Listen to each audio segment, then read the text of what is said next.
ఇదండి. దగ్గర పడిన తర్వాత మనం వేయించి పెట్టుకున్న దోసకాయ, సొరకాయ అన్నమాట. సొరకాయ మాంసం ఉడికిన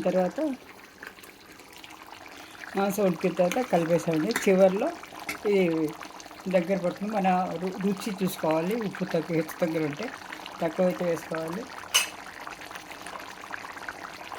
చివరిలో కొత్తిమీర చల్లుకోవాలండి.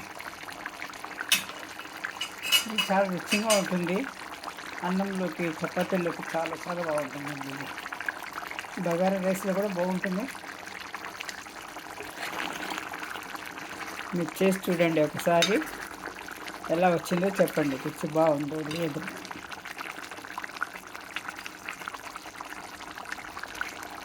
బాగుంటే కంటిన్యూ చేయండి, లేకుంటే స్కిప్ చేసేయండి అంతే. ఇలా ఉంటుందండి గోధుమ సొరకాయ ముక్కలు. వేగిన సొరకాయ ముక్కలు అన్నమాట ఇవి.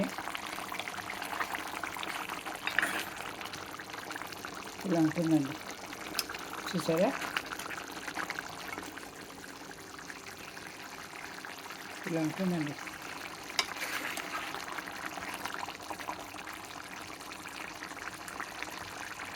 దగ్గర పడింది కాబట్టి కూర దించేయడం. ఇప్పుడు స్టవ్ ఆఫ్ చేసేస్తాను. చివరిలో కొద్దిగా చిటికెడు సోంపు వేసుకోవాలండి. పొడిగొట్టి కొద్దిగా, ఎక్కువ కాదు.